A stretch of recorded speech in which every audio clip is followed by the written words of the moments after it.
Wi-Fi. It's everywhere, right? We use it for literally everything, from our work laptops to our smart coffee makers. But the second it stops working, it feels like this totally unsolvable mystery. Well, over the next few minutes, we're going to pull back the curtain on that mystery. We'll show you how Wi-Fi actually works, and more importantly, how you can make yours work a whole lot better. You know the feeling. We've all been there. You're deep into a movie, you're on a critical video call, you're about to clinch the win in an online game, and then buffering. The magic just evaporates, and you're left with nothing but frustration. But what if you actually understood why it's doing that? That's what we're here to figure out. All right, so here's our game plan. We'll kick things off with the absolute basics, the key players on your network's team. Then we'll look at how they all manage to talk without total chaos. We'll explore the invisible highways they use, and we'll see how Wi-Fi has gotten so ridiculously fast over the years. Then we'll get into the big one, why you never get the speed they advertise on the box. And we'll wrap it all up with 3 simple rules you can use like today to improve your own setup. Okay, so to really get a grip on any system, you've got to start with the parts. And for a basic home Wi-Fi network, it really just boils down to 2 main characters. First up, you've got the access point, or just AP for short. This is your router. Its #1 job is to create and broadcast that Wi-Fi signal. Honestly, the best way to think about it is like a radio station, just constantly sending out its signal, your network name, for all the other devices to hear. So if the router is the radio station, then every single device you connect, your phone, your laptop, that smart TV, is a station, or STA. Each one is basically a radio receiver tuning into that one specific broadcast to get its data. Simple, right? The AP broadcasts and the STA tunes in. But what happens when you've got like a dozen of these receivers all trying to talk back to the station at the exact same time? Well, that's where our next big idea comes in. With so many devices sharing the exact same invisible space, you need some rules of the road to prevent total digital anarchy. And Wi-Fi has this amazing system built right in that works a lot like a very, very polite conversation. Now, the super technical name for this is CSMA/CA, but let's just stick with the polite conversation idea, because it's way easier to picture. First, a device literally listens to see if anyone else is talking. If the coast is clear, it waits a random, tiny fraction of a second just to be safe, and then it speaks. It sends its data. And finally, it waits to hear an ACK, which is just short for acknowledgement. Basically, did you hear me? If it doesn't get that confirmation, it just starts the whole process over again. It's a really clever way to keep all your devices from shouting over each other. So our devices know how to talk, but where are they having this conversation? Well, they do it on specific radio frequencies called bands. You can think of these like invisible superhighways just for your data. The 2 you've probably heard of are 2.4 gigahertz and 5 gigahertz. And the absolute easiest way to get your head around these 2 is this analogy: city streets versus the freeway. The 2.4 gigahertz band is the city streets. Yeah, it can go further and it's better at getting through walls, but it is slow and it's super crowded with traffic. Not just other Wi-Fi, but things like your microwave, baby monitors, and Bluetooth devices too.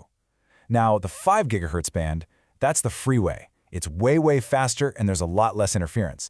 But its signal doesn't travel as far and it really struggles to get through solid obstacles like walls. So the main thing to remember is the trade-off. You're choosing between range and speed. Now, these superhighways, they haven't just been sitting there unchanged. Over the years, they have been getting some major upgrades with new technology. We called these upgrades Wi-Fi standards, and each new version has brought some really big improvements in both speed and, just as importantly, efficiency. Let's just hit the big ones, the real game changers for you and me. Wi-Fi 4 was huge because it introduced something called MIMO, which used multiple antennas to make the connection faster and way more reliable. Then came Wi-Fi 5, which was all about supercharging that 5 gigahertz freeway we were just talking about. Wi-Fi 6 was designed for the modern home. It's all about efficiency and making your network actually work well when you've got tons of devices all trying to connect at once. And the latest, Wi-Fi 7, it's just wild. It can use multiple bands at the same time for some truly insane speeds. So you see, it was never just about getting faster, it was about getting smarter and more reliable for how we actually live. Okay, now for the question I know you've been waiting for. The box your fancy Wi-Fi 6 router came in might have promised something like 9.6 gigabits per second, but you know and I know that you never, ever see a speed like that on your laptop. So why? Why is there this massive gap between the theory on the box and your reality? Let's look at a real-world example for a typical Wi-Fi 5 connection. In a perfect, sterile lab, You might get a connection rate of around 530 megabits per second, but in a real house with walls and interference, that drops to about 420. And get this, that's just the connection speed between your device and your router. Your actual download speed from the internet is going to be even lower because it's also limited by whatever internet plan you're paying for. That's a pretty big drop, right? So where did all that potential performance just vanish to? What's stealing all that speed? All right, let's name names. Who are these speed thieves? First, you've got protocol overhead. That's all the polite conversation stuff we talked about. All that listening and acknowledging takes up bandwidth. Then there's interference from your neighbor's Wi-Fi networks and other electronics. Third, obstacles and distance. Every single wall, floor, or even a big piece of furniture that signal has to pass through weakens it. And finally, and this is a big one, device capabilities.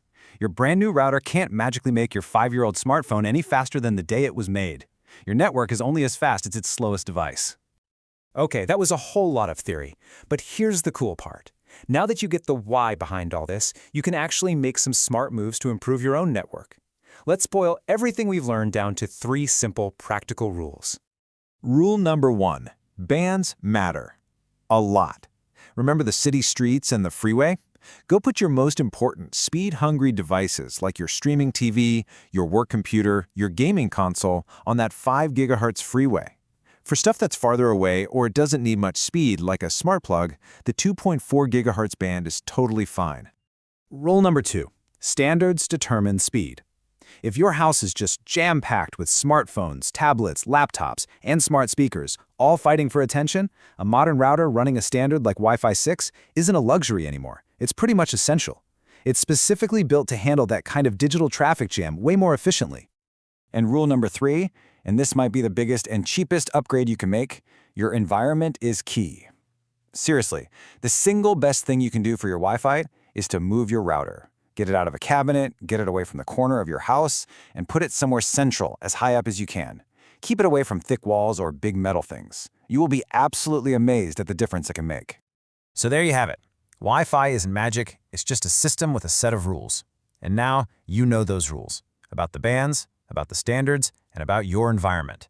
You're not at its mercy anymore. You've got the knowledge. So the only question left is, how are you going to use it to master your network?